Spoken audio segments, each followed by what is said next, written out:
o la Biblia dice. Es que eso es bíblico, porque para ellos esa es su vara con la que miden, la Biblia, la Biblia. Y el católico no debería decir eso. El católico lo que debe decir es, la iglesia dice, ¿no? La iglesia dice. Y el protestante así le da como un infarto si dices eso, porque ¿cómo la iglesia dice? Si ellos son hombres y son pecadores, y la iglesia hizo esto, y la Inquisición, y no sé qué, y el Papa fulano y sultano. Pero ¿por qué decimos la iglesia dice? Y lamentablemente hay católicos que como que no sé si se han comido ese cuento de que tenemos que decir la Biblia dice. Pero a ver, un católico ignorante no entiende que cuando tú dices la iglesia dice, ya estás incluyendo la Biblia, ya está ahí la metida de la escritura adentro, ya está incluido el magisterio y la tradición todo adentro. Cuando decimos la iglesia dice, no es que un grupito de personas ahí se reunieron para decir lo que opinaban, no. Es que gente ya estudiada, que ya checó la escritura, que fueron enviados de Cristo y traen la sucesión apostólica y conocen la tradición, tomaron una decisión y el Papa, en su representación de todos ellos, dice la verdad, ¿no?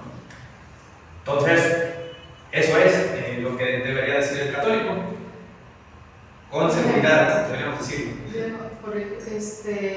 Los protestantes, ellos dicen que por qué nosotros confiamos en la tradición.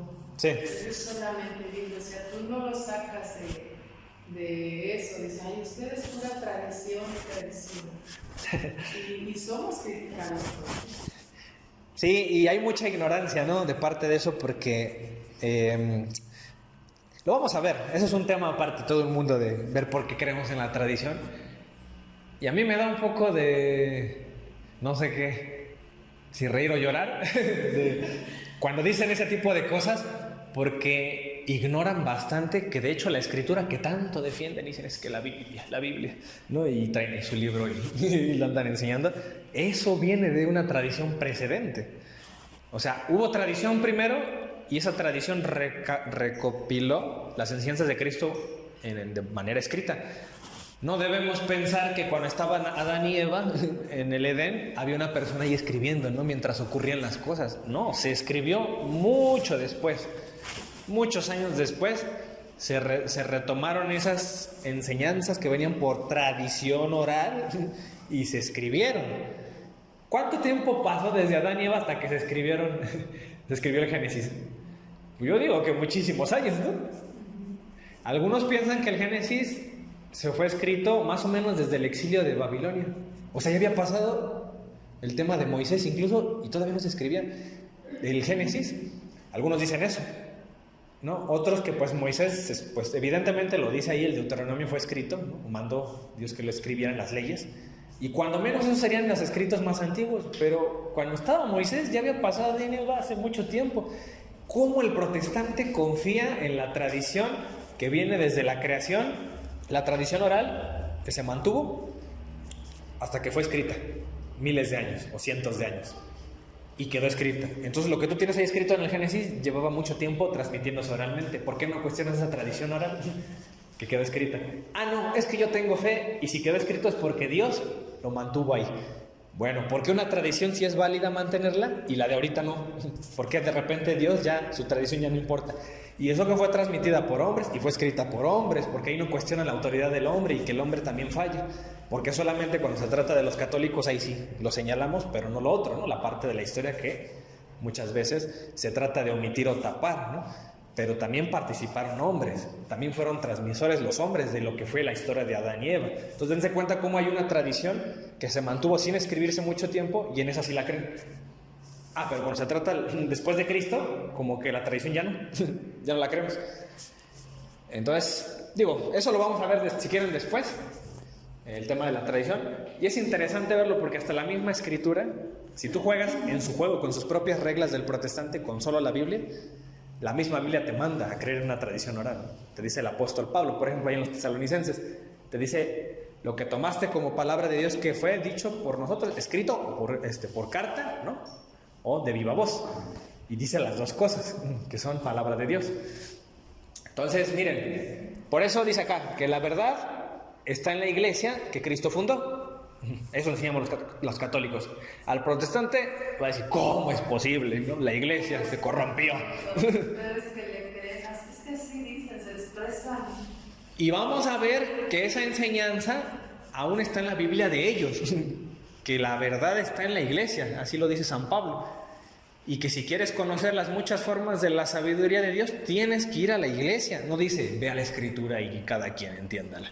¿Y qué hizo esa iglesia que Cristo fundó? El magisterio, es decir, el grupo de personas que traen la asociación apostólica, dice, de la iglesia, con la tradición, juntos, ¿qué hicieron? Nos dieron el canon de la escritura que tenemos ahorita. Tuvo que haber una autoridad. Hay protestantes que piensan y dicen, no le debemos nada a la iglesia católica porque ya fue recopilado el canon desde antes que el Papa Dámaso dijera que era palabra de Dios. Y supuestamente traen ellos una evidencia que es el manuscrito de Muratori, no sé si lo han oído. Es un antiguo canon que es anterior a lo de... es más o menos por el año 200. Fíjense, el Papa Dámaso en el año 382, después de Cristo, dice, ¿no?, que esto es palabra de Dios en un sínodo. Pero antes de que el Papa dijera eso, ya había un canon hecho por los cristianos primitivo. Pero ese canon no tenía las cartas de Pedro y no tenía el Apocalipsis o estaba en discusión. Entonces, bueno, si el protestante dice es que yo creo que el canon siempre ha existido, desde los primeros siglos, al menos desde el siglo II tenemos evidencia, significa que desde antes ya existía, significa que a la Iglesia Católica no le debemos nada porque ya existía y los cristianos lo preservaron. Entonces, mi pregunta sería, entonces las cartas que faltan ahí no deberías creerlas, ¿no? Porque se agregaron después. ¿Quién sabe si sean palabra de Dios?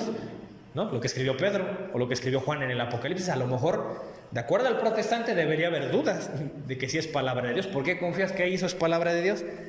Bueno. Pero ellos dicen, nosotros pura Biblia. Ese es el problema. Que ponen toda su confianza en eso y cuando les cuestionas ese tema les estás tumbando los cimientos, ¿no? Entonces ahí empiezan, no, es que yo por fe. Y bueno, está bien. Hay muchos hermanos todavía que ni siquiera saben que la Iglesia Católica la quiere recomendar. Sí. O sea, no lo saben, porque cuando uno les dice algo, pues se sorprenden, porque toman ahí. Es que ni siquiera se han cuestionado de dónde viene la Biblia, ¿no? O sea, toman, y fíjense, a veces nos critican porque tenemos dogmas. Es que ustedes se los imponen y ustedes lo creen. Bueno, a ti te impusieron que sigas la Biblia y nunca te cuestionaste si es palabra de Dios o por qué lo es. Eso es un dogma. O como la Iglesia la recopiló, a ver, ¿por qué y no crees en la Iglesia Católica? ¿Por qué estás creyendo en la Sagrada Escritura? Sí, ese es otro tema. Y de hecho, Martín Lutero hasta dijo, él lo admitió y lo aceptó. Dijo que eso era una herencia de los papistas, ¿no? Despectivamente decía de los católicos. Que ellos eran conscientes de que eso era palabra de Dios por eso. Y ellos vienen de Lutero, ¿no? La mayoría de ellos le celebran a la Reforma Protestante y aún siendo conscientes, bueno, ahora ya se empezó a cambiar la cosa, ¿no? Ahora ya no creen ellos que le deben a la Iglesia Católica. Pero la verdad es que tuvo que haber una autoridad que le pusiera fin a la discusión y les dijera, a ver, esos libros quítalos y estos sí son palabra de Dios, agrégalos. Estos sí son. Estaba en disputa, por ejemplo, el Apocalipsis, no muchas iglesias lo tenían y decían que no era palabra de Dios. Y también eran cristianos. Y había otros cristianos que decían que sí. Y eso era porque el Apocalipsis fue un escrito más reciente, casi no todas las iglesias lo conocían. Pero hubo alguien que les dijo, no, agrégalo y todos lo enseñan. ¿Quién fue el que dijo eso? Bueno, San Jerónimo tenía ahí su canon, ¿no? Y decía, esto es palabra de Dios. Entonces, la iglesia, con su autoridad, le pudo haber dicho a San Jerónimo, ¿sabes que estás loco? O sea, eso no es el canon. O quita ese libro, o ponle este. Pero lo vieron, lo checaron, y como es autoridad la iglesia, dijo la iglesia, esto es el canon. ¿Quién? En la cabeza el Papa Dámaso, ¿no? San Dámaso I.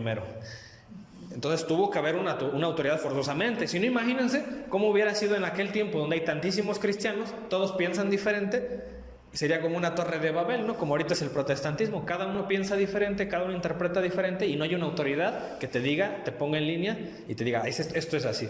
Entonces en ese tiempo sí había esa autoridad y la dijo. Bueno, entonces se quedó así. Vamos a ver si tenemos razón, de acuerdo a lo que aquí decimos. La verdad está en la iglesia que Cristo fundó. Y la escritura en realidad es una consecuencia de que la verdad está en la iglesia. La causa de por qué tú crees que la Escritura es palabra de Dios y ahí hay verdad, es porque la iglesia te lo dice. Fíjense, ¿quién custodia la verdad? Por eso yo les leía la vez pasada este versículo. En el capítulo 16 del Evangelio de Juan, Jesús les dice: aún tengo muchas cosas que deciros, pero ahora no las podéis sobrellevar. ¿Qué me está diciendo Cristo? Yo les puedo seguir enseñando muchas cosas, pero no todas las van a entender, no todas las pueden sobrellevar. ¿Qué te está diciendo Cristo? No todo lo van a aprender ahorita, lo van a aprender después. ¿Cuándo? Cuando Cristo ya no esté con nosotros, encarnado, ¿no? Pero Cristo, como sabía que tenía que ascender al cielo y no podía abandonarnos, tenía que dejar algo aquí en la tierra que nos guiara, el Espíritu Santo. Entonces, Cristo fue más inteligente. Dice: pero cuando venga el Espíritu de verdad, Él os guiará a toda verdad. Porque no hablará por su propia cuenta, sino que hablará todo lo que oyere y os hará saber las cosas que habrán de venir. Dice: Él me glorificará porque tomará de lo mío. Fíjense, os hará saber. ¿Qué significa? El Espíritu Santo les hará saber, a lo mejor ya no Cristo, directamente como persona. Ahora la persona del Espíritu Santo se los hará saber. ¿Eso qué significa? Que cuando yo leo en el Evangelio lo que dijo Cristo, lo que enseñó o lo que sus apóstoles enseñaron, bueno, a partir de sus apóstoles entendemos que era la asistencia del Espíritu Santo en sus apóstoles. ¿Qué significa eso? Que Cristo dijo muchas cosas, pero no todas las voy a encontrar ahí en la Escritura. Pero Cristo se aseguró que en los diferentes tiempos que viviera la iglesia iba a haber enseñanza. Por ejemplo, ahorita, yo les decía la vez pasada que si era moral alquilar tu vientre, ¿no? Hacer una inseminación artificial, por ejemplo. Es moral, bueno, abortar sí está en la Biblia, ¿no? Por ejemplo, ahí con los egipcios. Eso pues puede ser más fácil resolverlo con la Biblia.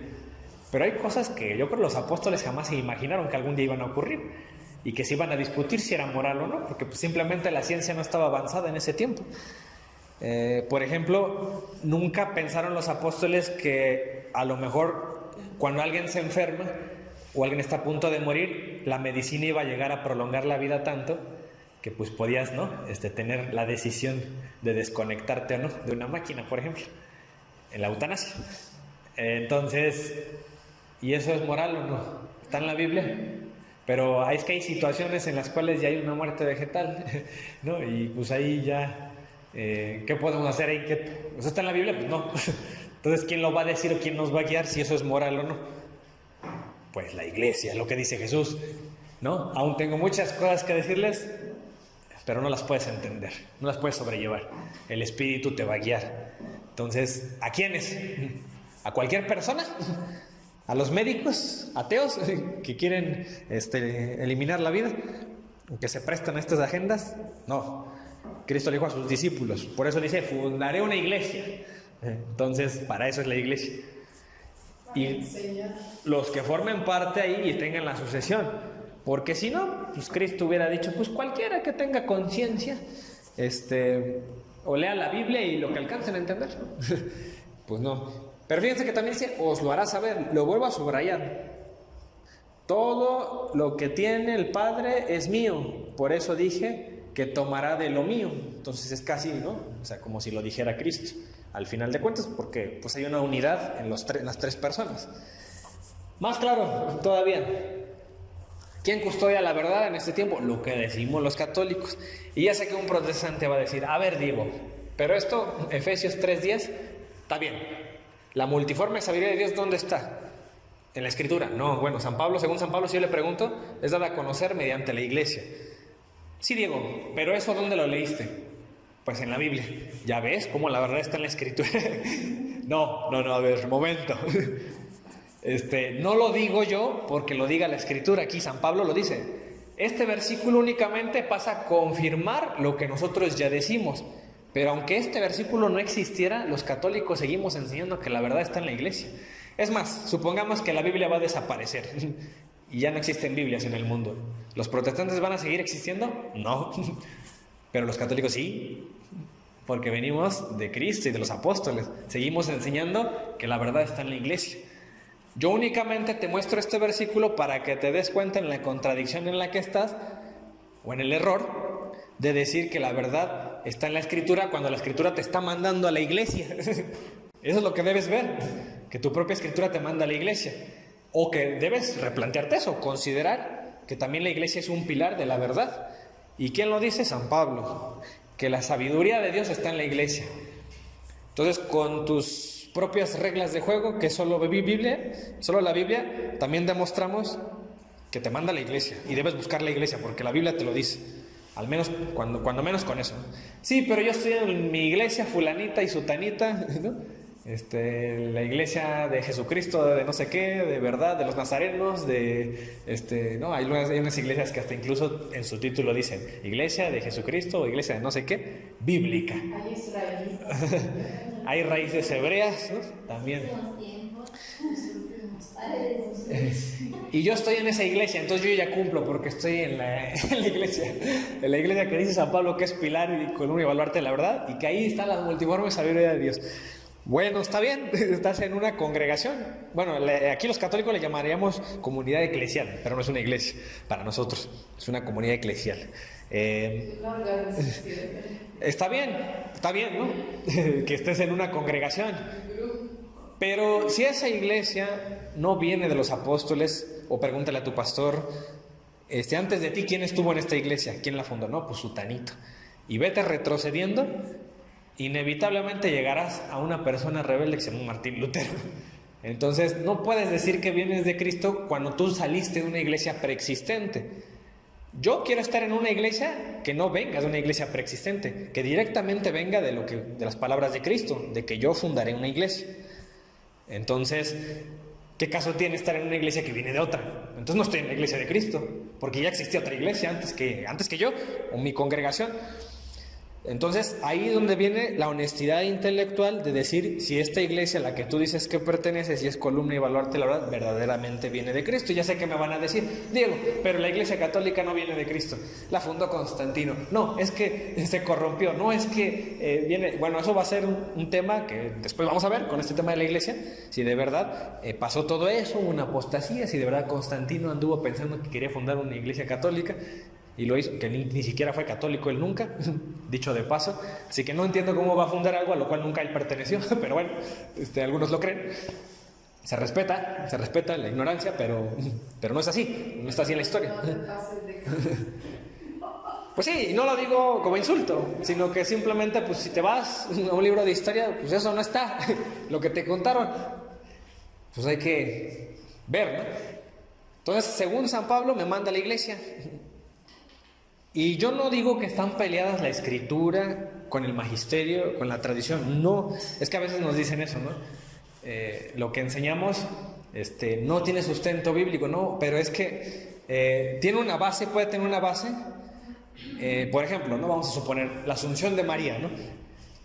Que dicen, no, es que la verdad es que sí está basada en un documento que no está en la Biblia, pero es parte de nuestra tradición, de nuestra historia. Pero nosotros sí encontramos bases bíblicas y podemos exponerlas, pero al protestante no le va a convencer. Entonces ahí es donde me gusta ese ejemplo, porque ahí es donde tú ves la relación o la armonía que va a haber entre unas bases bíblicas, una gran parte de la tradición que traemos, de nuestra historia, y que el magisterio lo tuvo que decretar, ¿no? En 1950, con el dogma de la Asunción. Y bueno, ahí están las tres. Yo por eso comprendo al protestante que si es solo Biblia, pues sí se le va a dificultar creer algo así. Aunque yo no digo que sea imposible. Pero bueno, hay otras doctrinas que también tienen sus tres componentes. Por ejemplo, puedes enseñar ¿cómo se llama? El bautismo de infantes también tiene un componente en la tradición muy fuerte.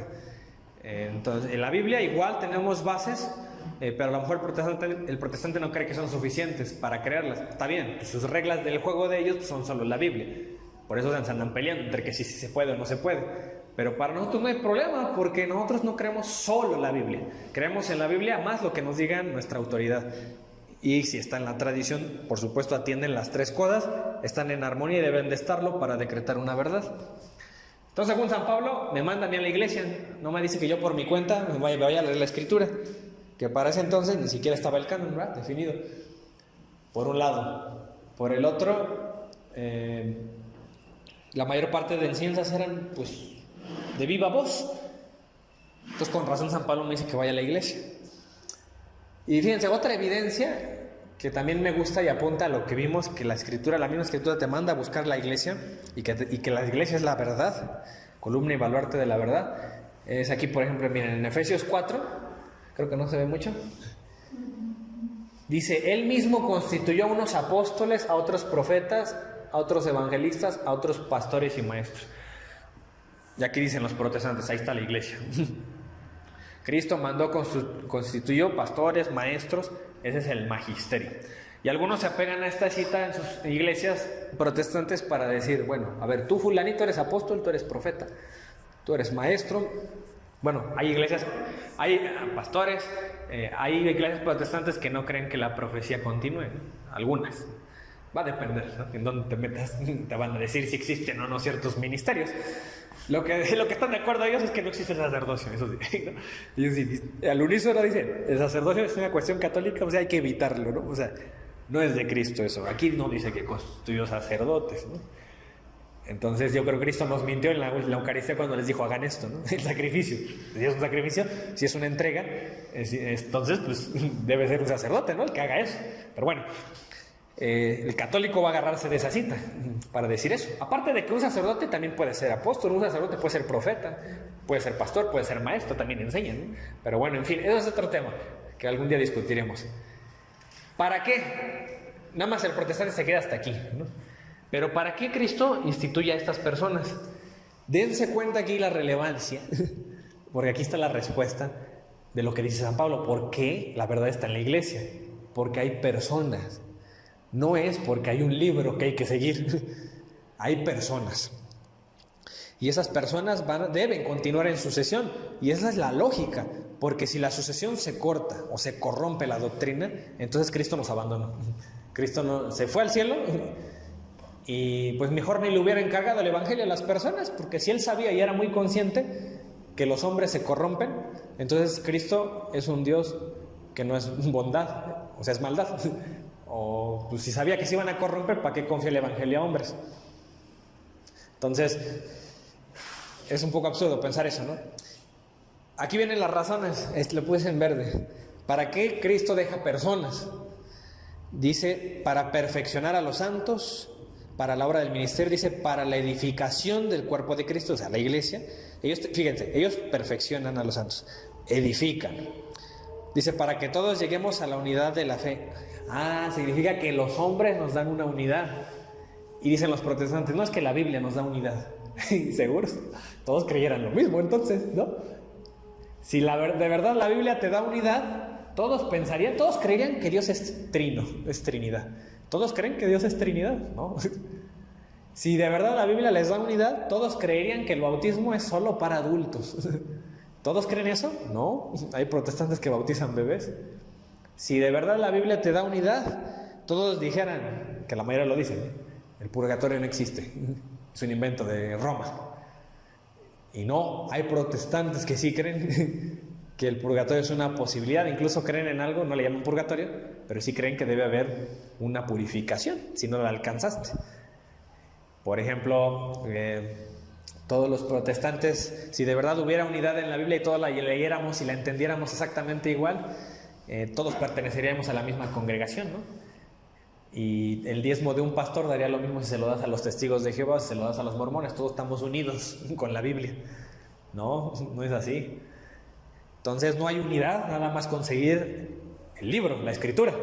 Hay unidad cuando tú sigues al conjunto de hombres, según Cristo, pues, que para eso fue la unidad, para eso constituyó hombres. Otra razón, dice que aquí lleguemos al conocimiento del Hijo de Dios. ¿Qué significa esto? Que si no sigues a ese grupo de hombres no vas a conocer completamente a Cristo. Ni modo, te lo pierdes. Dice, para que ya no seamos, esta es la más importante, para que ya no seamos niños fluctuantes en la fe y seamos llevados por cualquier viento de doctrina. ¿Qué significa esto? Según San Pablo, hay que permanecer unido a ese grupo de personas, porque si no va a ser muy fácil que te lleven por otras enseñanzas y te salgas de ese grupo de personas.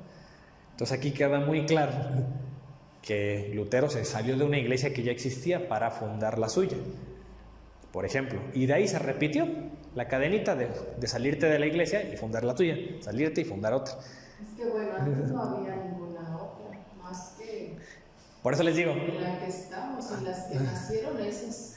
la clave es estar en la iglesia que no tiene una iglesia preexistente. ¿Cuál? La católica. Las demás sí, vienen de otra iglesia que ya existía.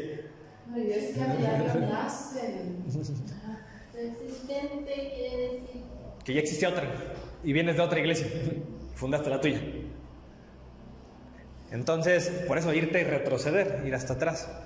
Porque entre más retrocedas, más te vas a ir a lo original, ¿no? A lo que llegó, a lo que fundó Cristo. En otras palabras, la iglesia que tiene 2000 años, desde que vino Cristo. Pues esa es la de nosotros, la que siempre ha existido. Las otras ya son las que se salieron. Sí, y yo sé que va a haber protestantes, que te van a decir, pero ¿de qué sirve tener tanta historia y que vengas de Cristo si al final tú enseñas cosas que no están en la Biblia? Una de dos, o no están en la Biblia, o sí están pero no las entiendes, que vamos a decir eso los católicos. O no has entendido exactamente cómo funciona el cristianismo, porque a ti te enseñaron un cristianismo moderno en donde solamente hay que seguir lo escrito. Eso es muy reciente, eso es moderno.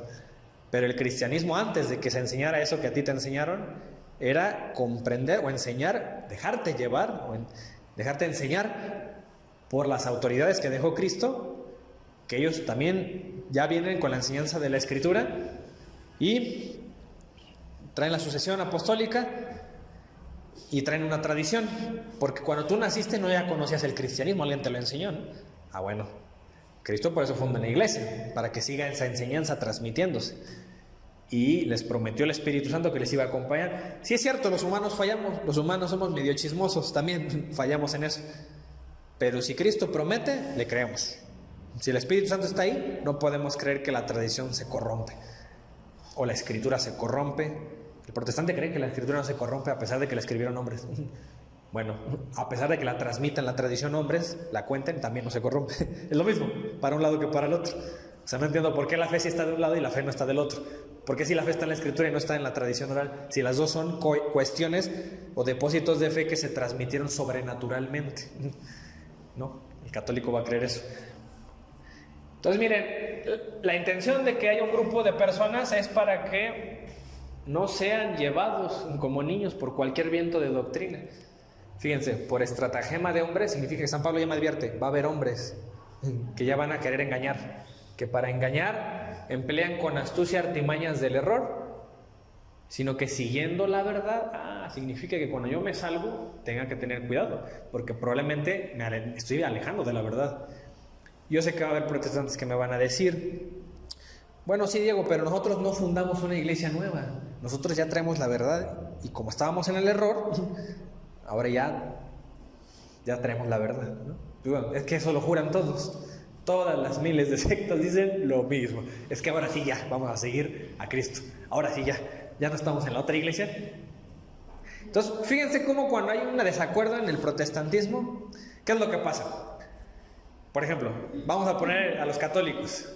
Cuando hay un desacuerdo en la iglesia católica, o no desacuerdo, por ejemplo, es que no sabemos, unos no saben, otros sí lo saben. Por ejemplo, algunos dicen que sí, otros que no. Entonces no queda claro. Sabemos que eso se ha creído desde hace tiempo, desde el primer siglo hay testimonios de eso, de que María es inmaculada. Pero hay dudas, ¿no? Actualmente. Entonces la iglesia hace un concilio, una reunión, y establecen, dogmatizan. Dicen, esto es verdad, siempre lo hemos creído. Bueno, entonces el que tenía duda, ¿qué hace? Bueno, si lo dice la iglesia, como dice aquí hay que ser dóciles para que no seamos llevados por cualquier viento de doctrina. El católico, que de verdad es católico, ¿qué dice? Bueno, si me lo dice la iglesia y el Espíritu Santo, Cristo prometió que iba a estar el Espíritu Santo, lo creo, lo creemos. Dense cuenta cómo la actitud del católico es ser dócil, ¿no? A la iglesia, lo que dice la iglesia, porque la verdad está en la iglesia según San Pablo. ¿Qué hace el protestante cuando está en desacuerdo? Es que mi pastor dice una cosa, yo digo otra. Bueno, tú dices eso, tú sigue enseñando eso, yo voy a enseñar otra cosa, fundo otra iglesia. Entonces el actuar de ellos es fundar otra iglesia. Mi pregunta es, ¿se acabó el error? En el catolicismo sí, porque nosotros decimos, ya decretamos este dogma, esa es la verdad, se acabó el error. Ahora todos creemos eso y nos vamos sobre ese camino, porque confiamos en Cristo, en que prometió el Espíritu Santo en esos hombres. En el protestantismo el error se acabó. Sí, Él continúa, porque la verdad quedamos que solo es una. Lo que pasa es que hermanos separados, pues como dices, se molestan y fundan su grupo y luego hacen otro grupo y otro grupo y están ahora sí que separados de ellos mismos también. Entonces, Sí. uno debe ser el error, uno de los dos. Y un grupo está equivocado. Y lamentablemente a lo mejor se están acarreando muchas ovejas ahí y posiblemente estén en un error grave. ¿No? Por ejemplo, los protestantes que se dividieron, por ejemplo, los pentecostales empezaron siendo trinitarios y la mayoría ahora son unicitarios. Se dividieron, ¿no? Algunos son unicitarios y otros trinitarios. ¿Cuál será la verdad? Yo creo ni ellos saben. Adelante. Cuando se refiere a la iglesia, no se está refiriendo a la iglesia de esta iglesia, ¿no? Se refiere a iglesia, por ejemplo, como a los apóstoles, ¿no? Que dejó Cristo desde el principio, ¿no? A la persona que lleva la verdad se refiere, ¿no? Que la verdad está en la iglesia o cómo. Sí, se refiere al conjunto de hombres. Sí, porque iglesia también lo decimos en el sentido, o sea, tiene otra acepción el significado, ¿no? Como edificio, lugar. Y también así en nuestro idioma se usa la palabra iglesia, pero iglesia originalmente significa asamblea. Entonces una asamblea no es un edificio, ¿vale? Es un conjunto de gente que se reúne. Y Cristo dejó su iglesia, pues, en Pedro, ¿no? Sí, Que es una persona. claro. Eso también lo vamos a ver con calma, ¿eh? Este tema es muy amplio.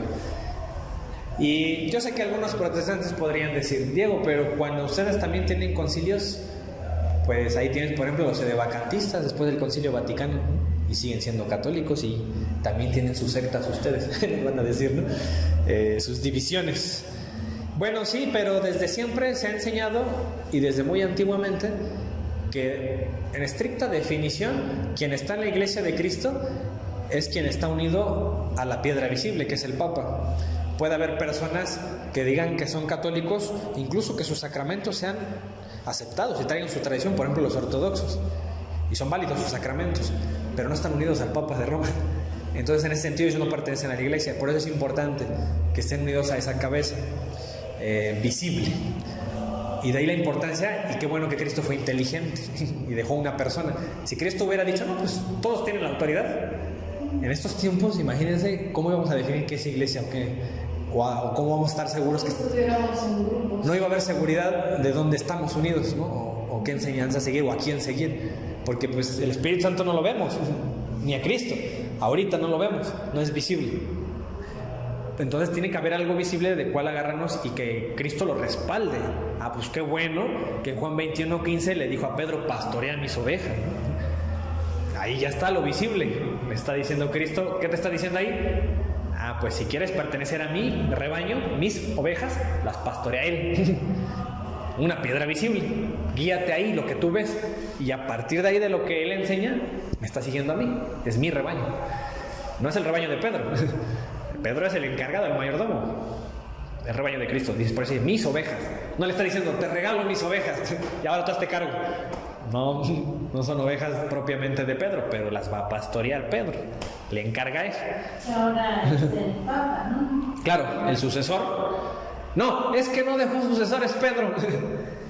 Bueno, entonces eso significa que el rebaño de Cristo nomás llegó hasta Pedro, ¿no? Y ya después se perdió, Cristo se le olvidó. Entonces es lógico que debe haber una sucesión en Pedro, ¿no? Porque si no, pues Cristo nada más fue a salvar a los de su tiempo y ya después se olvidó de todos nosotros. Tiene que haber una continuidad en su iglesia. ¿A las 12 acaba? ¿11:30? Bueno, pues nada más para finalizar.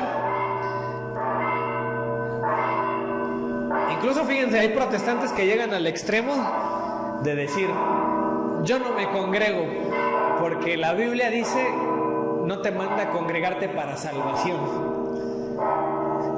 Y son pocos, ¿no? Pero sí los he conocido, los he oído. O sea, vean hasta dónde los lleva la unidad de seguir la Biblia, la sola escritura, que les dice, es que ahí tenemos todos unidad, sí, pero hay personas que dicen que la Biblia no nos manda a congregarnos. El católico sí tiene una excusa muy buena, dicen que la Eucaristía, la fracción del pan, como solamente los sacerdotes la pueden hacer, pues me tengo que ir donde esté un sacerdote en una parroquia, ahí me congrego. Entonces yo no lo puedo hacer, no tengo esa sucesión. Entonces, para ser partícipes de ese banquete, los católicos nos congregamos. Pero el protestante que no cree en la Eucaristía, ¿para qué se congrega? No, pues que para alabar a Cristo hay que congregarnos, pero pues tú lo puedes alabar en tu casa, ¿no? Tú solo, con tu familia. Se puede hacer eso. No, pues es que nos reunimos para leer la Biblia. Pues léela en tu casa, ¿no? Oye, pero cuídate. Aquí también está la cuestión de que ellos dicen, ustedes católicos creen en nombres, y ellos, ¿en quién creen? ¿Para qué se reúnen? ¿Creen en un nombre llamado pastor? Sí, y más precisamente, creerían en la interpretación del pastor.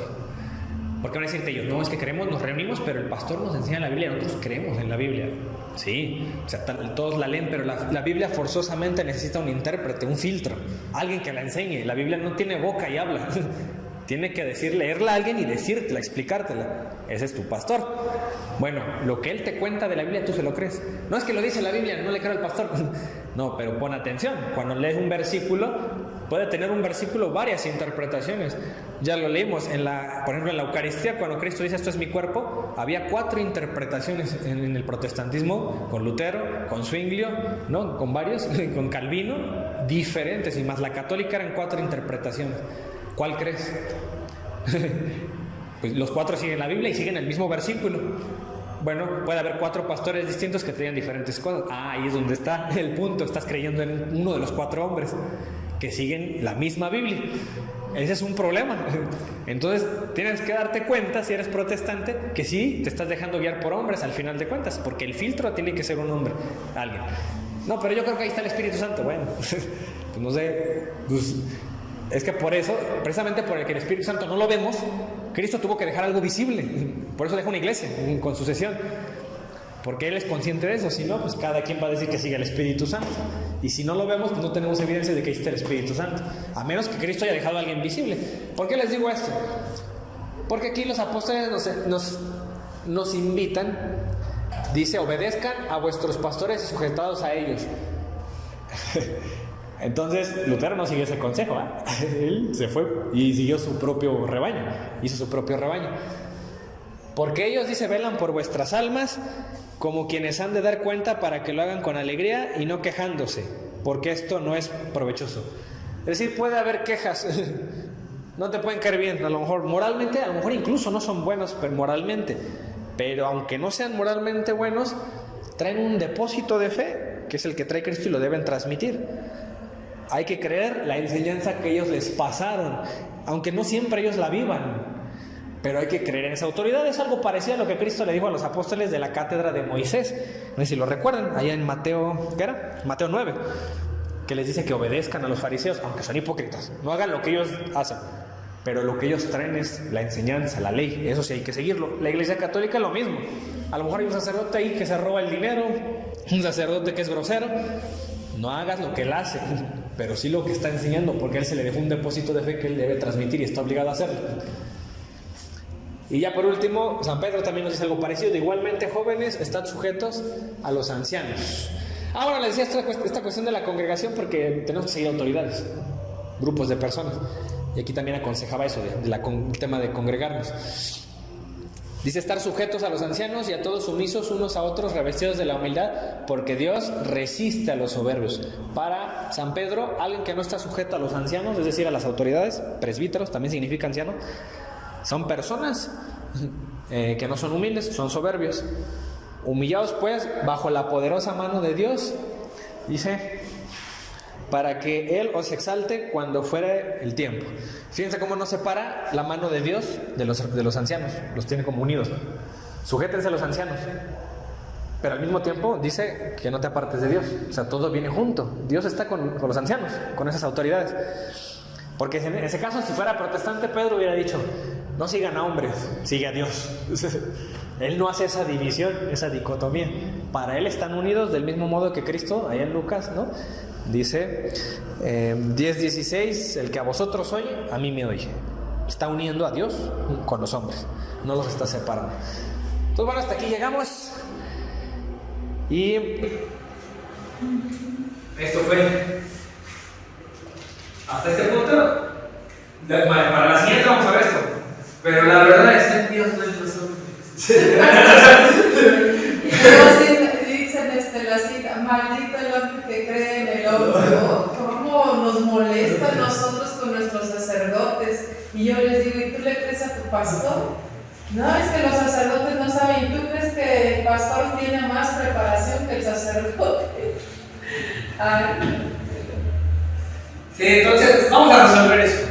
Bueno, eso se le llévenselo de reflexión. Y ahora que si leen la Biblia o acostumbran a leer la Biblia, procuren ponerse esas gafas de este tema y traten de ver los versículos a la luz de eso. Sí será cierto, porque es que la Biblia está empapada y completamente desde el primer libro hasta el último, hasta el Apocalipsis, de Dios y los hombres unidos. Nunca se hace esta división de que Dios por un lado y los hombres por otro. Están unidos. Que si hay hombres malos, sí. Pero a mí, Dios me enseña a unir, no a dividir. Entonces, cada vez que lean la Biblia,